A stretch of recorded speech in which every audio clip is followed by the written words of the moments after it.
जब सबसे पिछड़ राज्य बा तो केहू न केहू तो एकरा खातिर दोषी होई। ई सारा लोग दोषी बा। जंगल राज के गुनाहगार जितना आरजेडी भैया उतना ही कांग्रेस भी भैया। जब जन स्वराज पार्टी आई तबे बिहार के कायाकल्प हुई, हमारा अटूट विश्वास भाई। बिहार के जन बुनियादी मुद्दा बा, जैसे गरीबी हटाओ, अशिक्षा मिटाओ, बेरोजगारी हटाओ, बेरोजगारी कम करो, पलायन रोको, ई सब जन मुद्दा बा, मेन बिहार के मुद्दा ई बा। नमस्कार बा, हमारा नाम उज्जवल निमल पड़ी और आज हमारे साथ जो शख्सियत जो है उनसे मैं रूबरू करा रहा हूँ, जो कि माझी विधानसभा क्षेत्र से उनका पैतृक आवास है और कई वर्षों से अपना भारत के लिए और देश के लिए सेवा किए हैं। और आज सौभाग्य की बात है कि 118 विधानसभा क्षेत्र के लिए भावी प्रत्याशी को लेकर जन स्वराज पार्टी से बिगल फूंक चुके हैं, जिनका नाम है जेपी सिंह। एक नाम छोटा नहीं है, ये नाम के पीछे बहुत बड़ा रहस्य है और बहुत बड़ा संघर्ष भी है। आज मैं उनसे रूबरू आप सभी से करा रहा हूँ। छोटा सा परिचय हमारा दर्शक के रूड़ा दी। धन्यवाद। और रोड़ा माध्यम से आपके सभी दर्शक लोग के भी हम प्रणाम करते नहीं।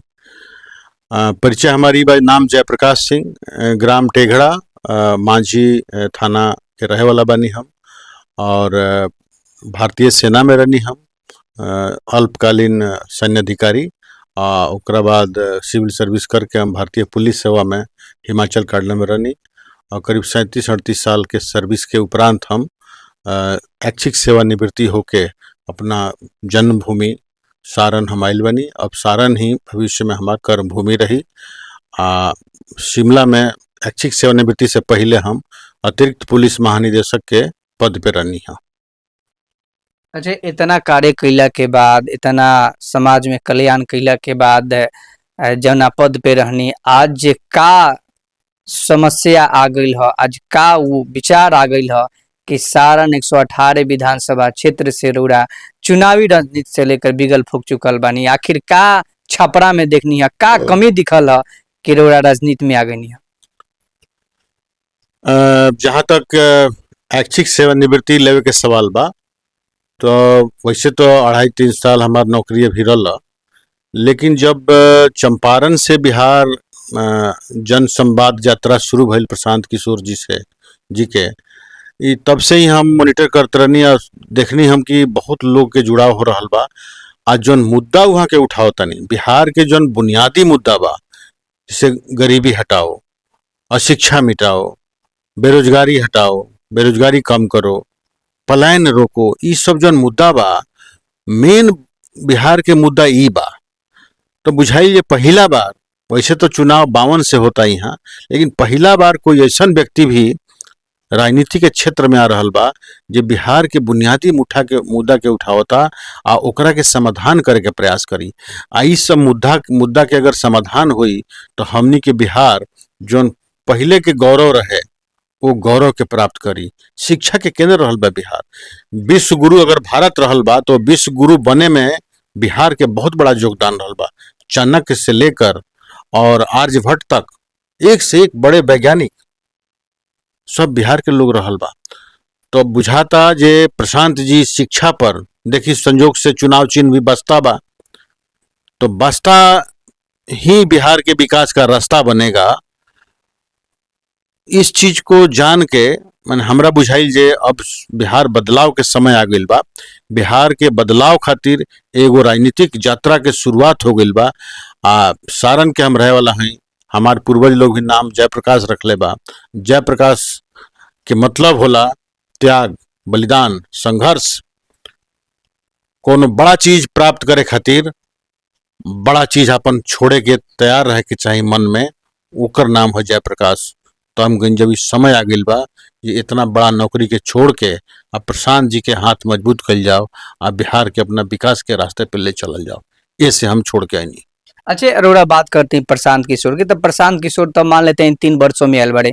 विगत 40-30 वर्षों से तो भारतीय जनता पार्टी, कांग्रेस, लोजपा, अरोड़ा आरजेडी, तो तमाम पार्टी जौन बिहार में काम कैले बा, तो का अरोड़ा अनुमान लागत है कि जौना पार्टी के दामन थमले बानी वो आके 3 साल में बिहार के परिवर्तन बदल दी, बिहार के हर समस्या के समाप्त कर दी, खत्म कर दी, रोजगारी ला दी, शिक्षा अच्छा दे दी।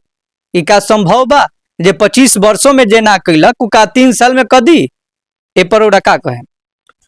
देखिए, सबसे पहला तो जितना पार्टी के नाम लेनी है, इस सारा पार्टी परिवारवाद से ग्रस्त बा। आरजेडी के नाम ले ली, राष्ट्रीय अध्यक्ष लालू जी, मालूम बा सब कोई के परिवारवादी पार्टी है। लोजपा के नाम ले ली, रामविलास जी की पार्टी है, तो इहो मालूम बा। लोजपा में भी 2 गो धड़ा बा। नीतीश जी पहले बुझात रहे जे परिवारवाद में वहाँ के विश्वास नहीं है, लेकिन पिछला गली से जिंगा बेटा के ले आवे के प्रयास कर रहल बड़े, तो हो सकल जे जहिया बिहार के जनता वोट दे दी, आ वोट के बाद सरकार बनाओगे अगर स्थिति में संजोग से आ गई है, तो बेटा के उप मुख्यमंत्री बनाने की कोशिश करी है, चाहे मुख्यमंत्री बनाने की कोशिश करी है, आ बिहार के जनता पर एगो नया परिवारवादी के रूप में उभरी हैं, एगो अनजान चेहरा के थोपे के प्रयास करी हैं। तो जे लोग परिवार है तो सब प्राइवेट लिमिटेड कंपनी चला रहल बा। लोग जनता के जाति और धर्म के नाम पर गुमराह करके राजनीति में आवता लोग के विकास से का मतलब बा? ए से चाहे नीतीश कुमार के 20 साल बीत जाओ, आ चाहे लालू जी के 15 साल होके, तो 20, 15, 35 साल तो हो ही गई। तो 35 साल में जौन थोड़ा बहुत सड़क बिजली पर काम नीतीश जी कैले बड़े, ओकरा के स्वीकार करल न्यायोचित बा, उचित बात बा, लेकिन एकरा आगे बिहार तो बढ़ल ना। आज भी आजादी के अमृत काल चल रहल बा, अमृत काल में भी बिहार सारा विकास के पैमाना पर सबसे अंतिम पायदान पर बा। बिहार सबसे पिछड़ल राज्य बा, ऐसे तो केहू के इनकार नहीं हो सकत। केंद्र सरकार इनकार करी जे बिहार पिछड़ा हुआ राज्य नहीं है, कोनो राज्य सरकार इनकार करी कि बिहार पिछड़ल राज्य नहीं है। तो जब सबसे पिछड़ल राज्य बा तो केहू न केहू तो एकरा खातिर दोषी होई। इस सारा लोग दोषी बा। जब लालू प्रसाद के सरकार रहे यहाँ, तो 15-20 MP खातिर कांग्रेस लालू प्रसाद के समर्थन खातिर समर्थन कैलस और सरकार के चलौलस। जंगल राज के गुनाहगार जितना आरजेडी भैया, उतना ही कांग्रेस भी भैया। वही नीतीश कुमार जी के समय में थोड़ा बहुत बिजली सड़क पर काम भइल बा, लेकिन ओकरा बाद तो एकदम विकास रुक गइल बा। तो जौन विकास नहीं भइल, सुशासन बाबू आज कुशासन बाबू के प्रतीक बन गइल बड़े। जौना तरह से बिहार में लॉ एंड ऑर्डर के सिचुएशन भइल बा, शराबबंदी के नाम पर उगाही हो रहल बा, लोग मर रहल बा जहरीली शराब पी के, तो ये सब कुशासन के प्रतीक बा। तो एक कुशासन खातिर एमे तो अधिकांश टाइम में भाजपा ही समर्थन दिले बिया नीतीश बाबू के। अभियो कहती है भाजपा जे हमनी के फेस रही है लाडला मुख्यमंत्री नीतीश कुमार जी। ऐसा स्थिति में भाजपा भी जिम्मेवार भी है बिहार के दुर्दशा खातिर। मिला जुला के पिछला 35 साल में जौन बिहार के दुर्दशा भइल बा, एकरा खातिर राजद, कांग्रेस, नीतीश कुमार जी के पार्टी आ भाजपा सब लोग जिम्मेवार बा। पहला बार एगो ऐसा आदमी आ रहल बा बिहार के राजनीति में जे जाति, धर्म और संप्रदाय से ऊपर उठ के गरीबी के बात करता, अशिक्षा के बात करता, बेरोजगारी के बात करता, पलायन के बात करता। ए से भी हम कह सकीले जे आदमी के कोनो लोभ ना हो सकेला, काहे से कि जे आपन अर्जित धन खर्चा करके चुनाव अभियान पर सब निकलल बड़े, खर्चा करता रहे, लाखों करोड़ों रुपया खर्चा हो रहा है अभियान में, जे अपन अर्जित धन लगावता, वो आदमी लोभ खातिर ना, वो आदमी के मन में बिहार खातिर पीड़ा बा। ये पीड़ा की वजह से ई पीड़ा वही आदमी के हो सकेला जे बिहार में जन्म ले होके, जे बिहार के दुर्दशा देख ले होके। ये पीड़ा के निवारण खातिर वो अपन सारा तन मन धन लगा के घूम रहल बड़े। ए से हम आकर्षित बनी। हमरा बुझाता जे जरूर बिहार के समय बदले वाला बा। जब जन सुराज पार्टी आई तबे बिहार के कायाकल्प हुई, हमारा अटूट विश्वास भाई। अच्छा रोड़ा, परिवारवाद के बात जब कहनी है तो एगो अहम सवाल से पूछे के चाहते हैं। 243 विधानसभा क्षेत्र में ऐसा कई गो विधायक बा लोग के, वो लोग के खानदानी आवता विधायक बने के, तो का वो लोग भी परिवारवाद से हटे वाला बा? का वो लोग के जन सुराज घोट जाई, पूरा सफाया कर दी? देखिए, परिवारवाद के नेस्तनाबूद करे के बा हमनी के। कोई ऐसा जे सिटिंग विधायक होई सिटिंग जे सांसद होई, सिटिंग जे मिनिस्टर होई, ओकरा संतान के टिकट ना मिली जनसुराज में। काहे से कि कहीं ना कहीं फिर उ परिवार के प्रभाव हो जाई वो टिकट लेवे में। जे जमीन से उठ के अपना पुरुषार्थ पर कुछ अच्छा काम कैले बा, चाहे शिक्षा के क्षेत्र में, समाज सेवा के क्षेत्र में, व्यवसाय के क्षेत्र में, कहीं भी अपना पुरुषार्थ पर उठ के अच्छा काम कैले बा, अच्छा छवि बा, आ सेवा के भावना बा ओकरा मन में, तो ई मायने नइखे रखत जो गरीब बा कि अमीर बा।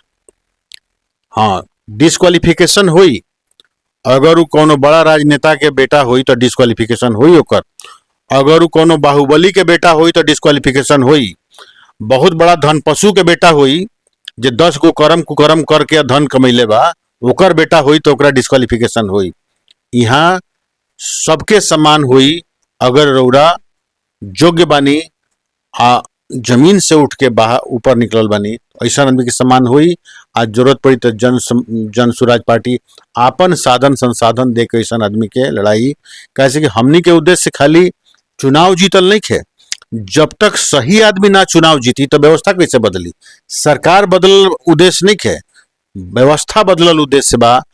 आ व्यवस्था बदले खातिर सरकार बदलल जरूरी बा, लेकिन जब तक सरकार में अच्छा आदमी ना आई तब तक व्यवस्था ना बदली। यही से हमनी के नारा बा, सही व्यक्ति, सही सोच और सामूहिक प्रयास, ई जब होई, तीनों के जब संगम होई तबे व्यवस्था बदली।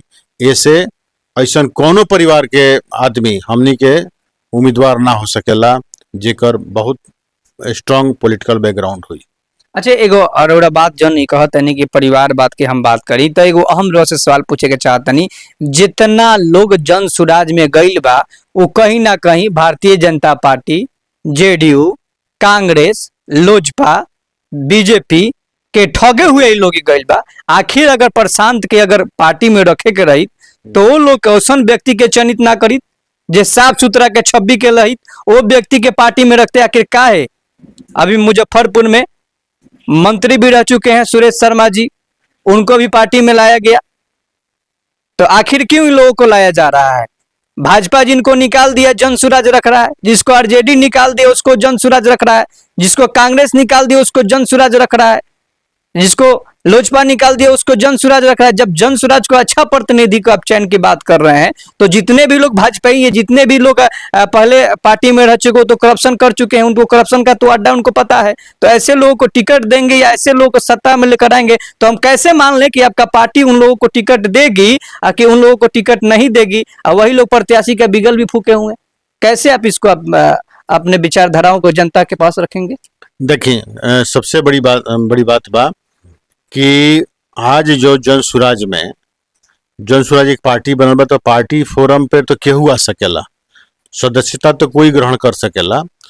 जब उम्मीदवार के लिस्ट निकली तब रुआ देखब। प्रशांत किशोर जी ये लाइव चैनल पे आके मैंने बोलले बानी कि जन सुराज के उम्मीदवार ना केवल जन सुराज के बाकी सारे उम्मीदवार से वो निर्वाचन क्षेत्र में बेहतर हुई, बल्कि बाकी सारा पार्टी के जे भी उम्मीदवार हुई उनमें भी श्रेष्ठ हुई। तो ऐसे में कोनो शंका के गुंजाइश नहीं है। नया पार्टी बा, तो हम जब सारा लोग, पब्लिक भी, वोटर भी कोनो न कोनो पार्टी के संगे तो रही ना, कार्यकर्ता भी कोनो न कोनो पार्टी के संगे रही। तो हमनी के जब नया पार्टी बा तो बाकी पार्टी लोग से ही तो निकलल लोग आई हमनी के संगे, चाहे कार्यकर्ता हुई, चाहे वोटर हुई, चाहे सपोर्टर हुई, वो से नहीं घबराए के। जब टिकट मिली तब रुआ देखब कि एंग जैसे कि कोयला के खान से सोना निकलेला, वैसे ही सोना चुन चुन के उम्मीदवार बनी जन सुराज पार्टी में। अच्छा, वो भी समय बाकी बा, जनता भी देख ली कि आखिर वो सोना आ रहा बा कि हीरा आ रहा बा। कि औसन प्रत्याशी कि वही भाजपा के प्रत्याशी, वही कांग्रेस के, वही लोजपा के, वही जन सुराज, ये तमाम प्रत्याशी जन सुराज उन्हीं को टिकट देगा क्या? वो भी समय आ रहा है। ये सवाल जो है बहुत बड़ी सवाल है जनता के पास, क्योंकि ऐसे लोगों को अगर पार्टी टिकट देगी तो जनता क्या विचार करेगी वो भी जानेंगे। आप 118 विधानसभा छपरा से आप बिगल फूके हुए हैं, क्या एजेंडा है छपरा को लेकर? कैसे विकास की धारा, अभी वर्तमान में भाजपा के वहां पे विधायक हैं, 2 टर्म से विधायक हैं, लेकिन विकास की हम बात करें तो विकास कुछ छपरा में हुआ नहीं। बस हवा हवाई विकास की बात होती है। 2 बूंद पानी पड़ जाए तो पूरा कचरा की बहार हो जाती है। छपरा एक बहुत चारों बगल का क्षेत्र है। सभी विकसित क्षेत्रों में होना चाहिए शहर जिस तरीके से और भी शहर है, वो छपरा उस तरीके से नहीं दिखता है। अगर आपको पार्टी टिकट देता है, अगर आप जीतते हैं, तो अहम छपरा के लिए आपका क्या कर्तव्य होगा, इस एजेंडे को कैसे जनता को अच्छा, स्वस्थ और सुंदर अपराधी मुक्त छपरा बना पाएंगे। देखिए, वैसे तो जन सुराज के अपन घोषणा पत्र हुई, अपन विजन बा जन सुराज के, जौन में 5 गारंटी देहल गई बा। ओकरा अलावा विशेष रूप से छपरा खातिर हम का सोचत हनी वो ऊपर हम बात करें। सबसे पहला आवश्यकता बा छपरा खातिर कि नगर निगम यहाँ बिल्कुल डिसफंक्शनल हो गई बा। नगर निगम इतना डिसफंक्शनल हो गई बा कि जो साफ सफाई के जौन ठेका 30-40 लाख में जौन होत रहा एनुअल ठेका, वो बढ़ के 3 गुना ज्यादा हो गई, लेकिन साफ सफाई यथावत रह गई, चाहे वहू से खराब हो गई। तो बहुत ज्यादा में यहाँ पर भ्रष्टाचार बा, बहुत ज्यादा भ्रष्टाचार बा नगर निगम में।